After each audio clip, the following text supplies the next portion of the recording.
Baggedmilk, Oilers Nation. How you doing, my friend?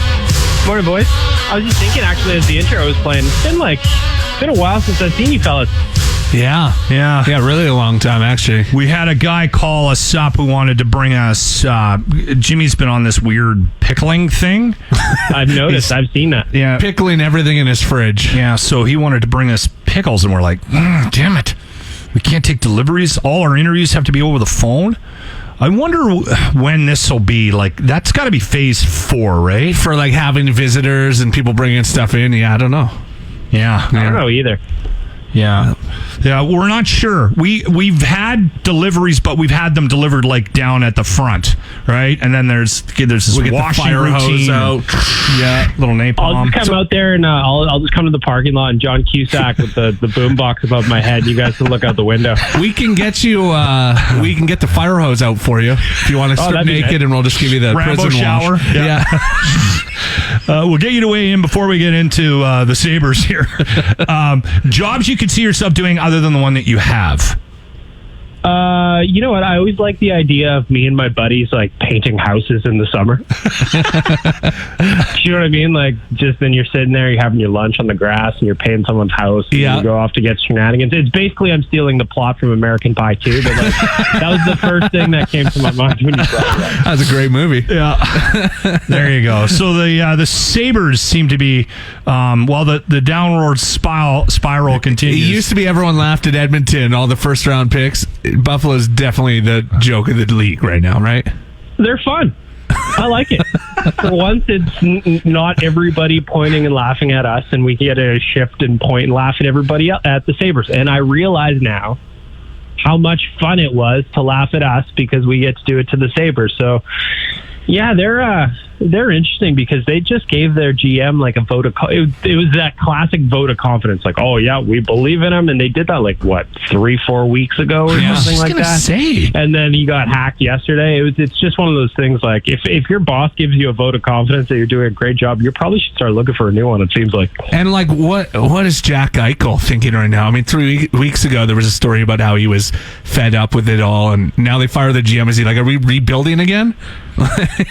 Well, they said yesterday in the press conference, the new GM did, of course, that this is not a rebuild. I also loved that they pulled the classic Oilers move, that they hired a new GM without looking for any new GMs anywhere else. So that was pretty hilarious to see. Yeah. So it's kind of like looking in a mirror from 6 years ago, kind of thing, 5 years ago. I don't know, but for Jack Eichel, I don't know. He's very vocal when he's upset.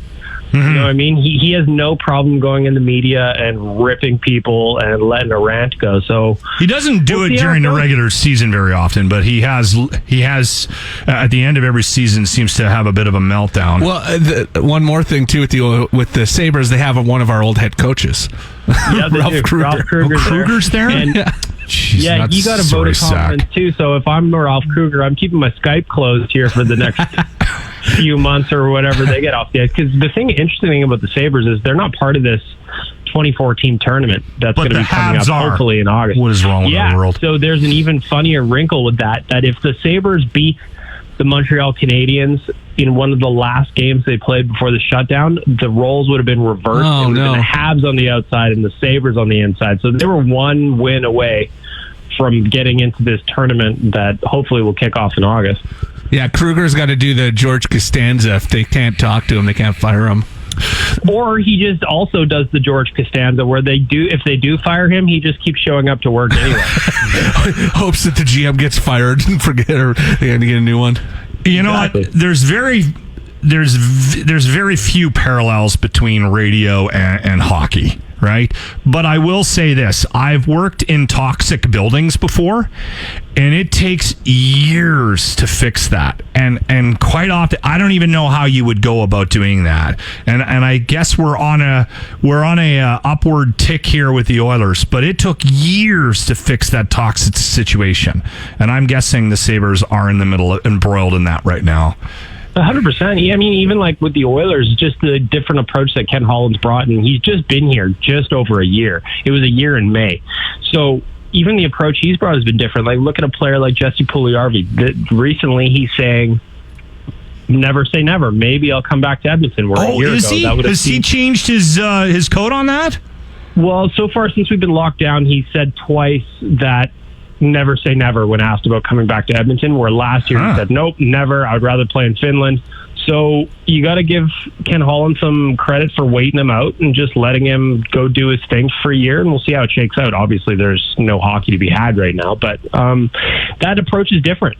In my opinion, Peter Chiarelli probably would have traded him for like a 6th-round pick or something because nobody wanted to give him anything, where Ken Holland just waited it out. And to me, that's part of what you're talking about. We're changing the culture of the organization. So it's going to take a while. It'll be interesting to next week with this potential deadline. We don't know if it's an actual deadline, but it was just rumored to be an announcement day in that Vegas article about the Hub City, Monday, June 22nd. Are you hearing anything about that as far as the official announcement of the 2 Hub cities? I'm actually surprised that they haven't announced it yet. They've already announced, because if you think about them, I was trying to do the math on this, and love me for being a blogger because I'm terrible at math, but they want training camps to start on the 10th.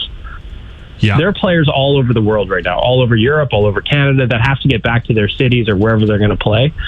And they still don't know where the hub cities are, and we're already getting into past the middle of June here, so they got to hurry up. Yeah.